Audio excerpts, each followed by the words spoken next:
All right, guys, we're back, continuing our Stephen King orgy, and we're going to move to the Dead Zone.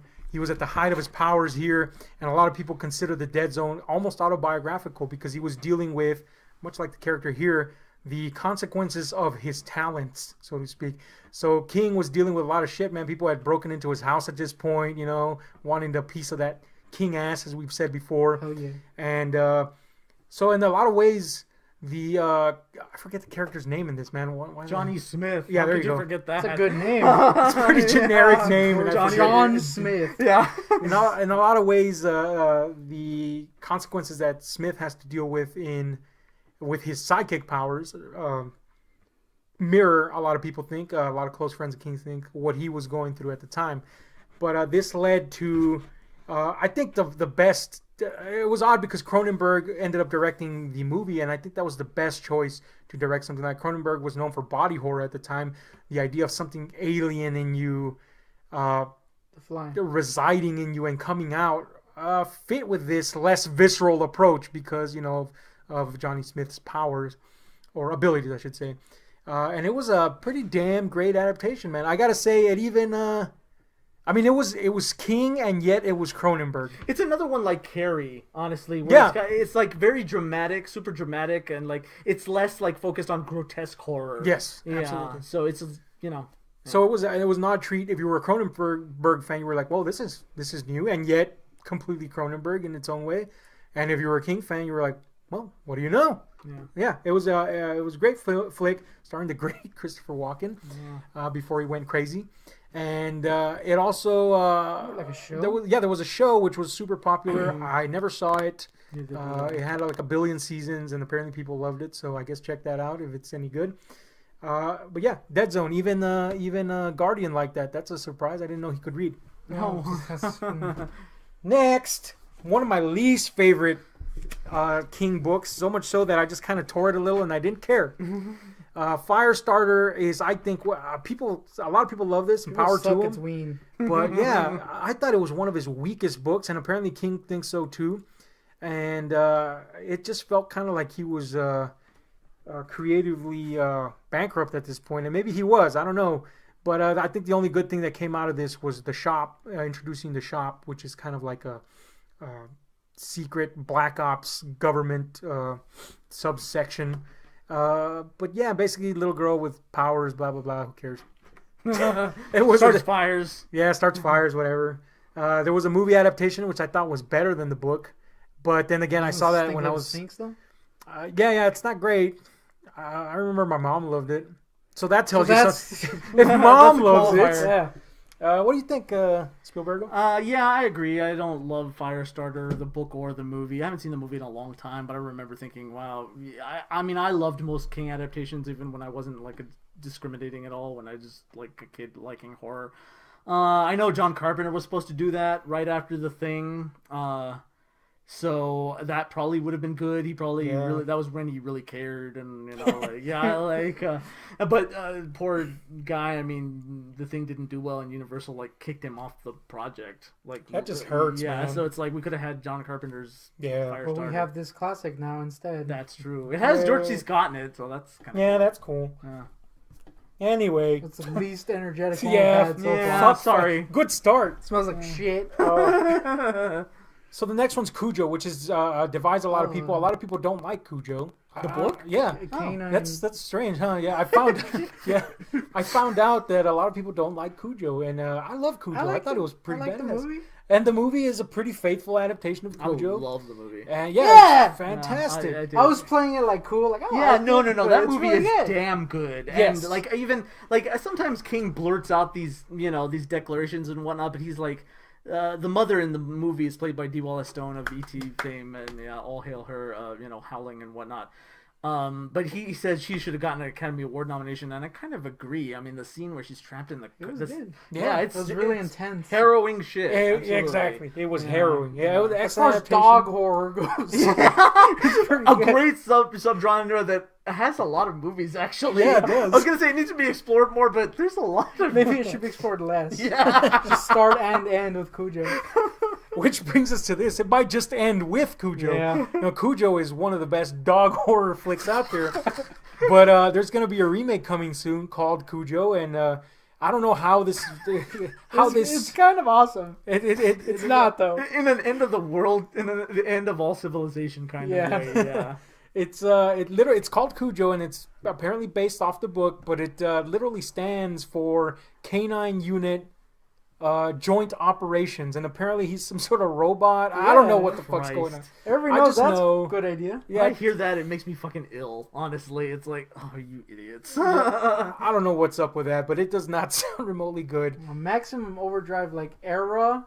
Stephen King if they get directing it, it'd be awesome. If it had been his idea, I would have been all for it. The dog would open his mouth and it would shoot out like dog treats into a guy's balls. Or bees, a la Homer Simpson's fantasy. Timid.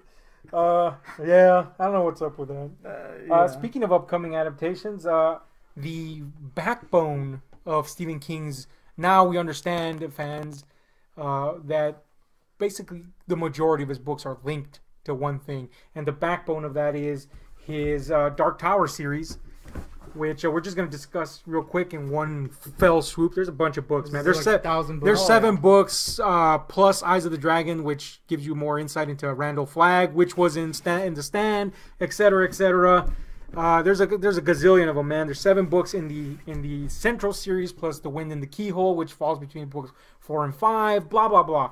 It's an expansive mythology that he's created here, and it all centers around man, how do we even begin to encapsulate this? It's all you. Basically, we live in a multiverse, okay? So everything that exists, basically he created a spine to not only his stories, but to every other story ever. They exist within they exist within his universe. So that's pretty cool. But it's complex to explain the entirety of this thing. Suffice it to say, it's a mixture of fantasy, action, adventure, and horror, and just everything you could think that wouldn't work together. He cobbles it together into this tapestry, man.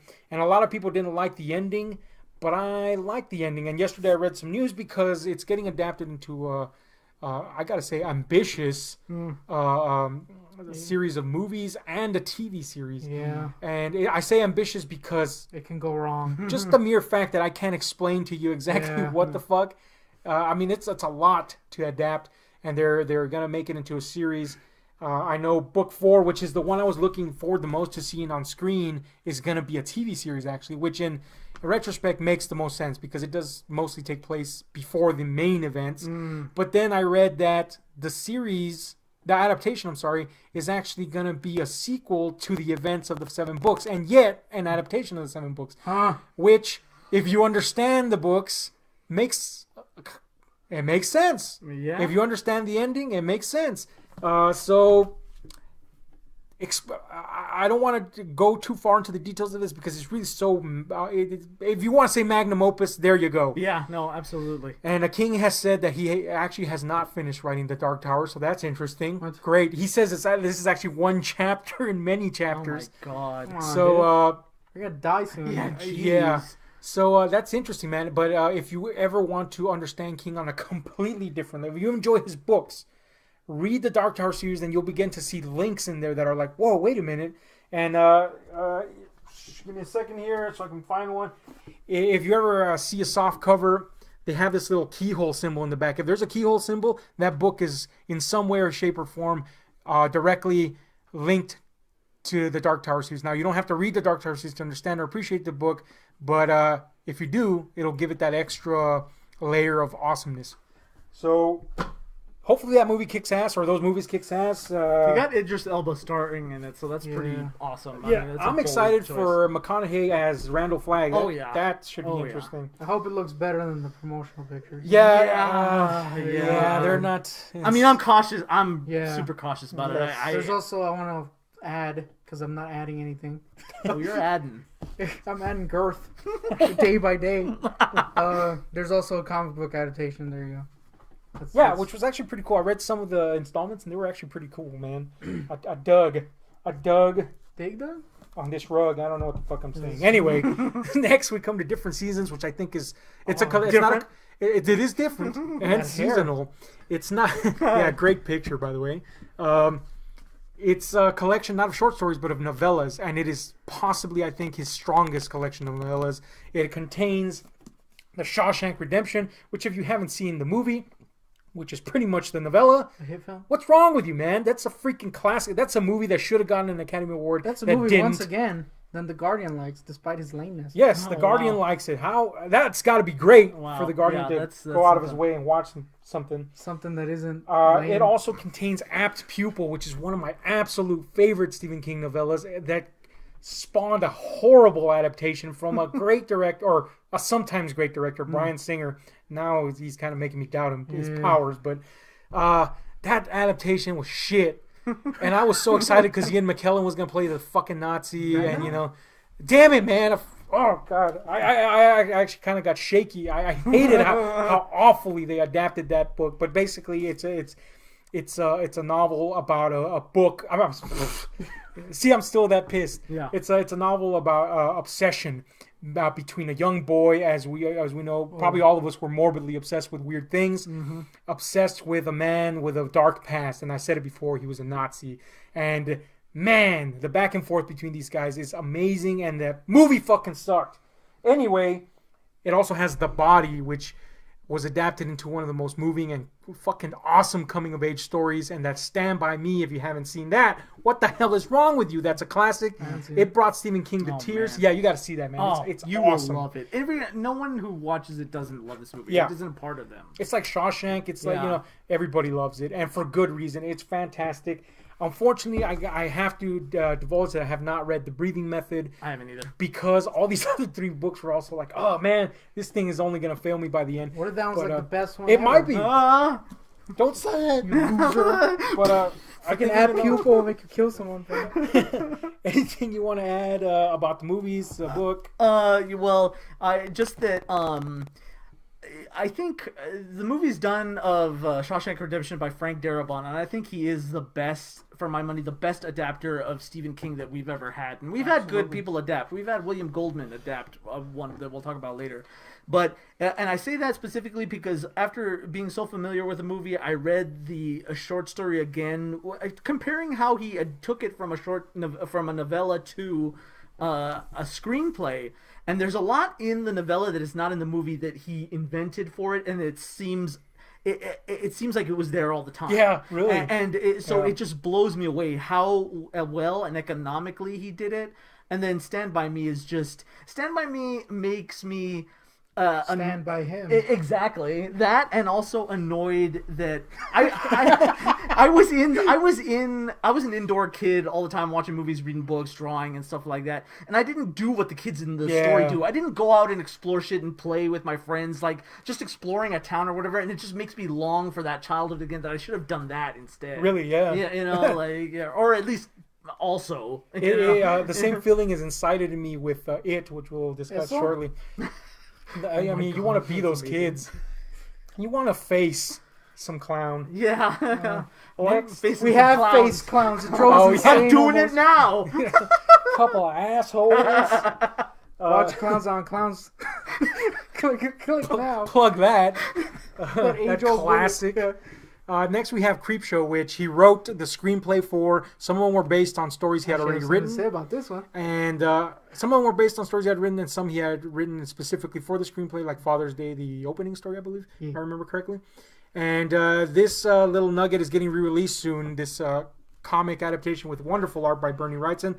I never liked the color that they did on this, but whatever. Really? It's also a great picture. My favorite King picture quite besides the possible. shotgun one. I like how it's just a glare though. That's pretty cool. No. There you go. But Creepshow, man, really is a movie we're discussing here. Yeah. His first work with George A. Romero, the mastermind behind the Living Dead series, and possibly the guy we have to blame for all this Walking Dead madness nowadays. But Creepshow, first of all, fun, great if you're into old horror comics.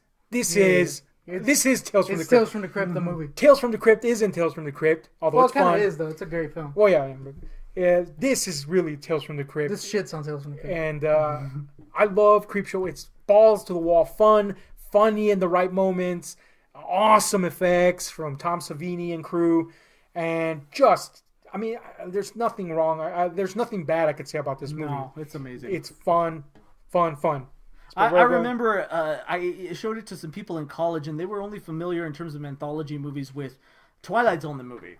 And I remember having a discussion of, like, which one do you prefer? And they were like, well, the story's in Twilight Zone more, but the style of Creepshow more. Yeah. Which is it's the first movie where, and done properly, where, like I don't know if any of you have seen the, well, you guys have. You've seen the 2003 Hulk movie that Ang Lee did. It made me angry! Where he tried, it made you Hulk out! Yeah. Where he tried That to was replicate terrible. the comic book style. Yes. And Yeah. George Romero, like, handed him his ass on that one, Yes. even though he did it there. But it's Yeah. like, that's how you do it, It not did the the other way. literal like the Hulk did, where the panels, Yeah, transformed exactly. into panels. Exactly. Except in the Hulk, it was crap.